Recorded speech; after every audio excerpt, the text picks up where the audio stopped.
Hey there, YouTube. So today I'm going to be reviewing question 4 from our last physics test.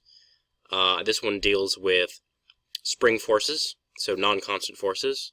And what's a little tricky about it is that we use variables instead of numbers. So it's a little more abstract than your normal physics problem, but that shouldn't detract us from getting the right answer. So, the problem tells us that there's a spring with a relaxed length L0, and it's attached to a horizontal table in the physics lab as indicated by the diagram. We attach a mass, m, to the spring and compress it amount s. So the first part asks us to determine the direction of the spring force on the mass. Well, first we're going to write down the spring force, the formula for the spring force. That's going to be negative k SL hat. And that is how the spring force is defined. We need a k value, so we can go ahead and define k as being the spring stiffness. And we already have S. We don't have L, we have L0. But let's look at this diagram and see if we can find L. So L0 is the relaxed length of the spring, which is indicated by this dotted line here. So this here is going to be L0.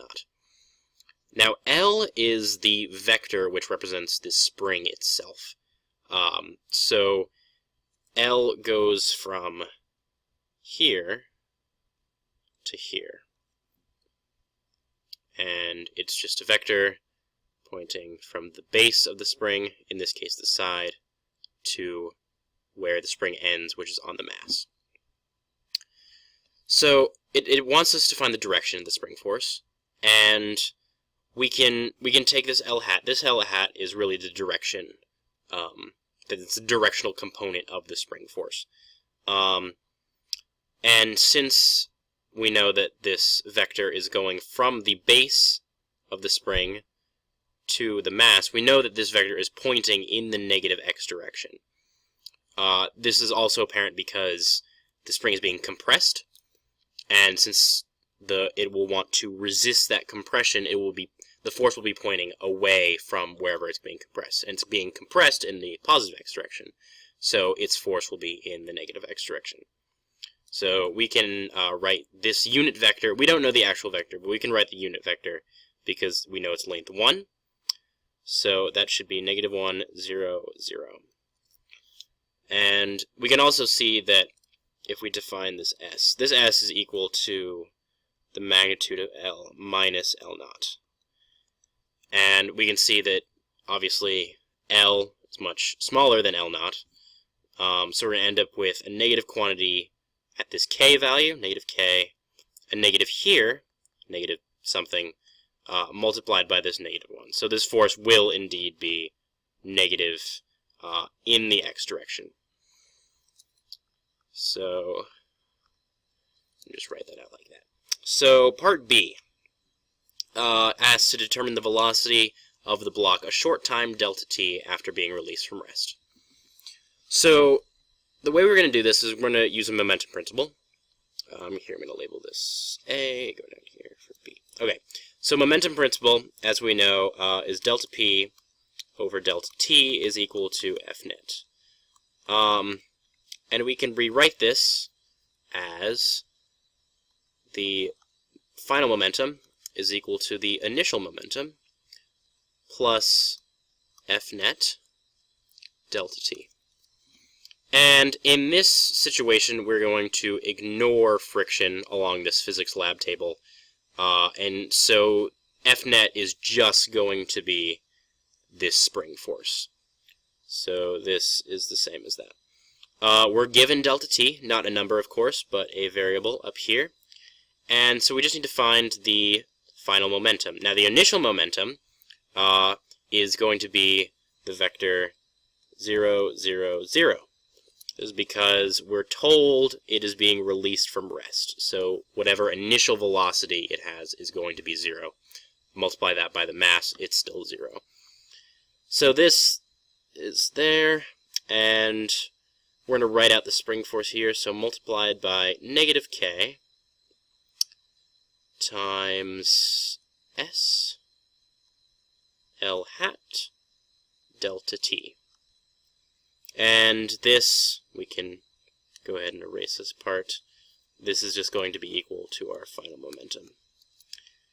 But it's not asking for momentum, it's asking for velocity. And so, since these are probably going fairly slow, we can ignore relativistic corrections and just say that the momentum is equal to the mass times the velocity.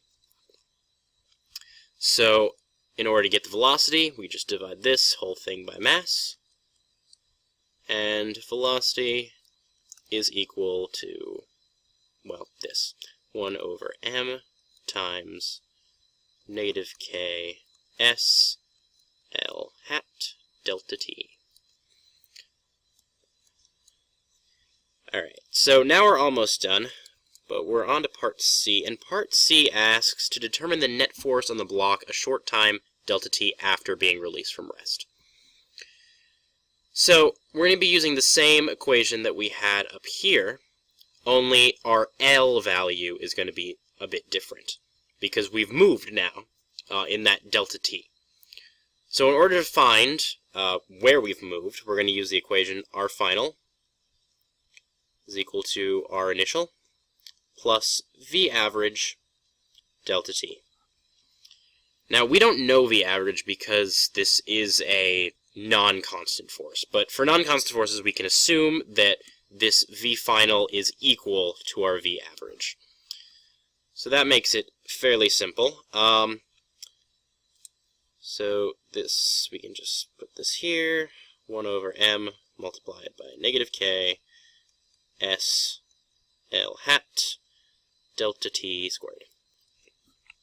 Now our initial, this is going to be basically whatever this L value is. Because we can define the origin at this point, which will make it very easy. So however far this has moved is going to be our, however far it's going to move is our final. Our initial is already defined as this L, because that was our starting point. So we can use L for that. L plus that. So this is going to be equal to our final.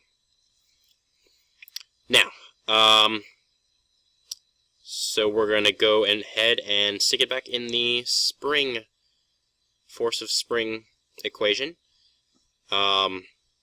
using this as our new L, basically. So, let's write out force of spring one more time. Spring force is equal to negative k. I'm going to go ahead and write this out. Minus L naught times L hat. Oops.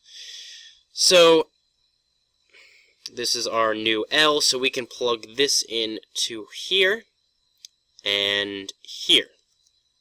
So, at the end of the day, we're going to end up getting negative k times the magnitude of L plus 1 over m negative k s L hat delta t squared.